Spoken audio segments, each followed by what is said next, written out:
دینداروں، سب سے پیشتر ہمارے آقا نامدار امام زمان مالک دو جہان نور خدا بن برحق نور مولانا شاہ کریم الحسینی حاضر امام کے مبارک نام پہ صلوات پڑھیے۔ اللہم صلی علی محمد و آل محمد۔ دینداروں، رمضان کے مقدس مہینے میں ہم ہیں، اور قرآن حکیم میں اللہ تبارک و تعالیٰ کا ارشاد ہے کہ شہر رمضان الذی انزل فیہ القرآن ھدی للناس وبینات من الھدی والفرقان۔ رمضان کا مہینہ وہ مہینہ ہے جس میں قرآن نازل ہوا، جو لوگوں کے لیے ہدایت ہے، اور ہدایت میں سے نشانیاں اور معجزات ہیں، اور حق اور باطل کے درمیان تمیز کرنے والی ایک چیز ہے۔ فمن شہد منکم الشہر فلیصمہ، تم میں سے جو اس مہینے کو دیکھے، یعنی جو اس مہینے میں آئے، تو اسے چاہیے کہ وہ روزہ رکھے۔ اللہ تبارک و تعالیٰ کے اس فرمان کے مطابق مسلمان ماہ رمضان کے درمیان روزہ رکھتے ہیں۔ قرآن حکیم میں ایک اور مقام پر اللہ تعالیٰ کا فرمان ہے کہ یا ایھا الذین آمنوا کتب علیکم الصیام کما کتب علی الذین من قبلکم لعلکم تتقون۔ اے ایمان والو، تم پر صیام فرض کیا گیا ہے۔ صیام صوم کی جمع ہے، اور صوم کا ایک مطلب روزہ کیا جاتا ہے۔ صوم کا مطلب ہے رک جانا، جو کام ہم عادتاً کرتے رہتے ہیں، جس کام کو ہم کرنے کے عادی ہوتے ہیں، اس سے رک جانا۔ تو کھانے پینے سے رک جانا بھی صوم ہی کی ایک قسم ہے۔ تو خدا فرماتا ہے کہ اے ایمان والو، تم پر صیام یعنی روزے فرض کیے گئے ہیں، کما کتب علی الذین من قبلکم، جیسا کہ تم سے پہلے والوں پر کیا گیا تھا، لعلکم تتقون، تاکہ تم پرہیزگار ہو جاؤ، تاکہ تم متقی ہو جاؤ، تم پاک و پاکیزہ ہو جاؤ۔ قرآن حکیم میں اللہ تبارک و تعالیٰ نے بہت سے ایسے ارشادات فرمائے ہیں، بہت سے ایسے کام کرنے کا حکم دیا ہے، جن کے آخر میں یہ فرمایا گیا ہے لعلکم تتقون، تاکہ تم پاک ہو جاؤ، پاکیزہ ہو جاؤ، متقی ہو جاؤ۔ یعنی جو بھی اعمال کرنے کو، انجام دینے کو کہا جاتا ہے، وہ کام کرنا مقصود نہیں ہے، اس کام کے نتیجے میں کوئی اور مقصد ہوتا ہے جسے حاصل کرنا مقصود ہوتا ہے۔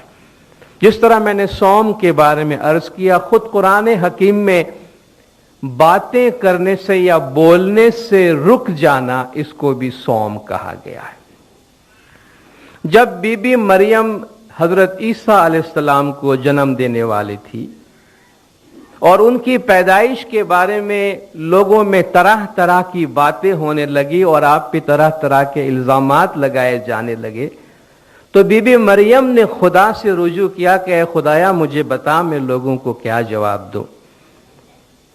تو خدا نے فرمایا کہ جب لوگ تمہیں اس کے بارے میں پوچھیں، فقولی، تو کہنا، انی نذرت للرحمن صوما، میں نے اپنے خدا کے نام پہ روزہ نظر کیا ہوا ہے، میں نے اپنے خدا کے نام پہ، رحمان کے نام پہ صوم رکھا ہے، روزہ رکھا ہے، فلن اکلم الیوم انسیا، آج میں کسی بھی انسان سے بات نہیں کروں گی۔ تو گویا خدا نے ان کو بولنے سے رک جانے کے لیے خاموشی اختیار کرنے کا جو طریقہ بتایا، اسے بھی خدا نے قرآن میں صوم کے نام سے یاد کیا ہے۔ تو جب خدا نے صیام کا حکم دیا تو اس امر پہ عمل کرتے ہوئے ہم ہر اس چیز سے اپنے آپ کو روک کے رکھتے ہیں جس سے ہمارے تقویٰ پہ اثر پڑتا ہو، نہ صرف کھانے پینے سے بلکہ تمام بری باتوں سے اور تمام بری عادات سے۔ حضور اکرم صلی اللہ علیہ وآلہ وسلم کے چند ارشادات میں آپ کے سامنے اس حوالے میں پیش کرنا چاہوں گا۔ حضور نے فرمایا کہ میں تمہیں ایک ایسی چیز نہ بتا دوں جو صیام، صلاۃ اور صدقے سے بھی افضل ہے، کہ میں تم کو کوئی ایسی چیز بتاؤں جو روزے سے، نماز سے اور صدقے سے بھی افضل ہے۔ لوگوں نے عرض کیا کہ ہاں رسول اللہ ضرور ارشاد فرمائیے، تو آپ نے فرمایا باہم صلح رکھنا، باہم صلح رکھنا، آپس میں مل جل کے رہو، پیار سے، امن و امان سے رہو، کیونکہ باہمی فساد ہی تو تباہ کن چیز ہے۔ اگر تم آپس میں امن و امان رکھ سکتے ہو تو یہ ایک ایسی پسندیدہ چیز ہے جو بہت سے ایسے احکام سے کہیں زیادہ اچھی شمار کی جاتی ہے۔ ایک اور مقام پر آپ نے فرمایا کہ بہت تیرے روزے دار ایسے ہیں جن کے روزے کا ماحصل صرف بھوک اور پیاس ہوتی ہے، یعنی بہت سے روزے دار ایسے ہیں کہ جن کو ان کے روزے سے بھوک اور پیاس کے سوا کچھ حاصل نہیں ہوتا، اور بہت تیرے شب بیدار ایسے ہیں جن کی شب بیداری کا ماحصل فقط رت جگا ہوتا ہے، اور بہت سے رات بھر جاگنے والے ایسے لوگ ہیں کہ جن کا جاگنا ان کے نصیب میں صرف جاگنا آتا ہے، اس کے علاوہ اور کچھ نہیں آتا۔ کیا ہے ان پیغامات کا مقصد؟ ان پیغامات کا مقصد یہ ہے کہ جن کام کو کرنے کے نتیجے میں جو مقصد حاصل کرنے کے لیے تمہیں کہا گیا ہے، اگر وہ مقصد حاصل نہیں ہوتا تو تمہیں صرف رت جگہ اور بھوک پیاس تمہارے ہاتھ میں آتی ہے۔ ایک اور مقام پہ حضور نے فرمایا کہ مومن اپنے حسن خلق کی وجہ سے، مومن اپنے اچھے اعمال، اچھے اخلاق کی وجہ سے صائم النہار اور شب زندہ دار کا درجہ پا لیتا ہے۔ اچھے اعمال کے ذریعہ ایک مومن ایسا ہو جاتا ہے جیسے ہمیشہ دن بھر روزہ رکھتا ہو اور رات بھر خدا کی عبادت میں جاگتا رہتا ہو۔ آپ کی ایک اور حدیث ہے فَإِذَا صُمْتَ فَلْيَصُمْ سَمْعُكَ وَبَصَرُكَ وَلِسَانُكَ وَيَدُكَ وَكُلُّ عُضْوٍ، جب تم روزہ رکھو تو تمہارے ساتھ تمہارے آنکھیں روزہ رکھے، تمہارے کان روزہ رکھے، تمہارے ہاتھ، تمہاری زبان روزہ رکھے، تمہارے ہاتھ روزہ رکھے، اور تمہارے جسم کے تمام اعضاء بھی روزہ رکھے۔ حضرت بی بی فاطمہ زہرا خاتون جنت سلام اللہ علیہا کا ارشاد ہے کہ روزہ دار اگر روزے کی حالت میں اپنی زبان، اپنے کان، اپنی آنکھ اور اپنے جوارح یعنی اپنے جسم کے اعضاء کو حرام کاموں سے نہ بچائے تو اس کے روزے کا کوئی فائدہ نہیں ہوگا۔ تو خداوند تعالیٰ جو ارشاد فرماتا ہے، جو جن چیز کا حصول مقصود ہے اس کے اندر، وہ ایک باطنی کیفیت ہے، باطنی زندگی ہے اور باطنی تازگی ہے۔ یہ جو باطنی پاکیزگی کی ہم بات کرتے ہیں، سنیوں کے اہل سنت والجماعت کے ایک بہت بڑے عالم ہیں محمد غزالی، جو اہل سنت والجماعت میں امام غزالی کے نام سے جانے جاتے ہیں۔ انہوں نے اپنی کتاب میں لکھا ہے کہ طہارت یعنی پاکیزگی کی 4 قسمیں ہیں۔ اول، ظاہر بدن وغیرہ کو حدث اور نجاست سے پاک کرنا۔ پہلا اسٹیج یہ ہے کہ آپ اپنی باڈی کو تمام ناپاک چیزوں سے پاک رکھیں، یہ پہلا اسٹیج پاکیزگی کا ہے۔ دوسرا مرحلہ یا دوسری قسم، اعضاء کو گناہوں اور خطاؤں سے پاک رکھنا۔ خدا جب تقوی کی بات کرتا ہے، پاکیزگی کی بات کرتا ہے، دیکھیں یہ لوگوں کے تشریحات ہیں۔ خداوند تعالیٰ نے قرآن حکیم نازل فرما کر بنی نوع انسان کے واسطے علم و حکمت کا ایک ٹھاٹھے مارتا ہوا سمندر دے دیا ہے۔ حضور اکرم نے اپنی زندگی سے امت مسلمہ کو جو تعلیم دی وہ علم و حکمت کا ایک بحر بے قرار ہے، ایک سمندر ہے، اور ہمیں فرمایا گیا خدا نے تم کو عقل دی ہے، اپنی عقل کا استعمال کرو اور اس خزانے میں سے علم و حکمت کو حاصل کرنے کی کوشش کرو۔ آنکھ کان ناک منہ بند کر کے اندھے گنگے اور بہرے ہو کر ان کے سامنے جھک نہ پڑو۔ یہ قرآن حکیم کی آیت ہے خدا کی۔ خداوند تعالیٰ ایسے لوگوں کو حیوانوں سے تشبیہ دیتا ہے کہ جب ان کے سامنے اللہ کا کوئی کلام پڑھا جاتا ہے تو وہ سمن بکمن امیون اندھے گونگے بہرے ہو کر اس کے سامنے جھک پڑتے ہیں اور اپنی عقل کا استعمال نہیں کرتے۔ خدا فرماتا ہے وہ ایسے لوگوں کو پسند نہیں کرتا۔ خدا اولو الالباب عقل مند کو پسند کرتا ہے۔ الذین یذکرون اللہ قیاما وقعودا وعلی جنوبہم، چلتے پھرتے اٹھتے بیٹھتے خدا کو یاد کرتے ہیں۔ وہ یتفکرون فی خلق السماوات والارض، آسمانوں اور زمین کی تخلیق میں غور و فکر کرتے ہیں۔ تو اللہ تبارک و تعالیٰ نے جو احکامات دیے ہیں، جو تعلیمات حضور نے اپنی زندگی میں دی ہے، خدا نے فرمایا ان میں سے علم و حکمت حاصل کرنے کی کوشش کرو۔ لوگوں نے غور و فکر کیا ہے اور اس کی بہت سی تشریحات بیان کی ہیں، ان کی بہت سی وضاحتیں بیان کی ہیں، بہت سے انٹرپریٹیشن بیان کی ہے، اور دین اسلام میں ان تمام انٹرپریٹیشن کی گنجائش ہے۔ اور کوئی بھی شخص یہ نہ کہے کہ میں جو کہتا ہوں، میں نے جس طرح سمجھا ہے، میں جو تشریح کرتا ہوں بس وہی صحیح ہے، باقی تمام تشریحات غلط ہے۔ ہر ایک کو اپنی اپنی تشریح کرنے کا حق ہے، اور ہر ایک کے لیے لازمی ہے کہ دوسروں کی تشریحات کا، دوسروں کی تعویلات کا احترام کرے، کیونکہ مذہبی تشریحات کی مونوپولی کسی کے پاس بھی نہیں ہے۔ اور ہم شیعہ امام اسماعیلی مسلم، ہمارے پاس قرآن حکیم کے ساتھ اس دور سے ہمیشہ سے ایک زندہ امام رہا ہے جو وقت کے مطابق قرآن کے احکام کی ہمارے لیے تشریح کرتے ہیں۔ تو یہ بھی ان تشریحات میں سے ایک تشریح ہے۔ خدا نے تقوی کا ذکر کر دیا، خدا نے پاکیزگی کا ذکر کر دیا، مگر علماء پاکیزگی کے درجات بتاتے ہیں، اور یہ ہم پر ہے کہ ہم کس درجے میں رہ کر اور کس لیول سے اپنے آپ کو پاک و پاکیزہ کرنا چاہتے ہیں۔ تو پہلے ہی جو پاکیزگی یا طہارت ہے، کہتے وہ آپ کے جسم کا ہے۔ دوسرا پاکیزگی کا طریقہ یہ ہے کہ گناہوں سے اپنے جسم کے اعضاء کو آپ محفوظ رکھیں۔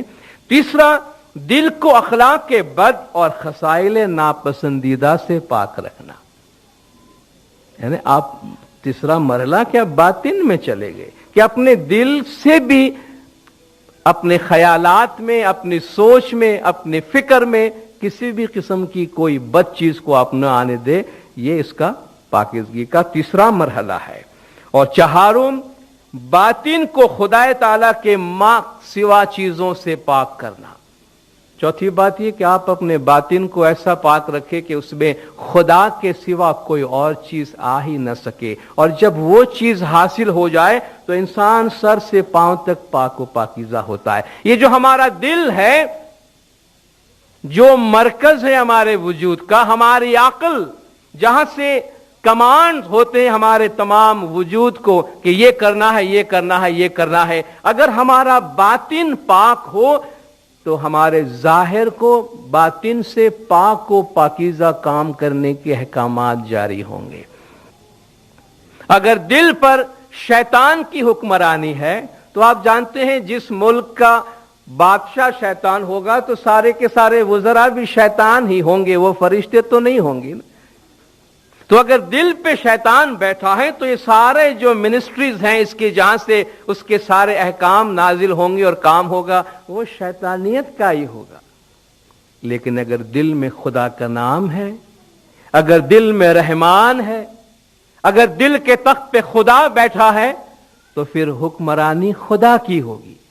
پھر آنکھ بھی وہی کرے گی جو خدا کہے گا، زبان بھی وہی کہے گی جو خدا کہے گا، پھر ہاتھ بھی وہی کام کرے گا، پاؤں بھی وہی کام کرے گا، کان بھی وہی کام کرے گا جو اندر سے آواز آئے گی، جو خدا کا حکم ہوگا۔ تو یہ جو باطنی سلطنت ہے، باطنی حکمرانی ہے، وہ خدا کے حوالے کرنے کی ضرورت ہے۔ اور فرماتے ہیں یہ جو چوتھی قسم کی پاکیزگی ہے،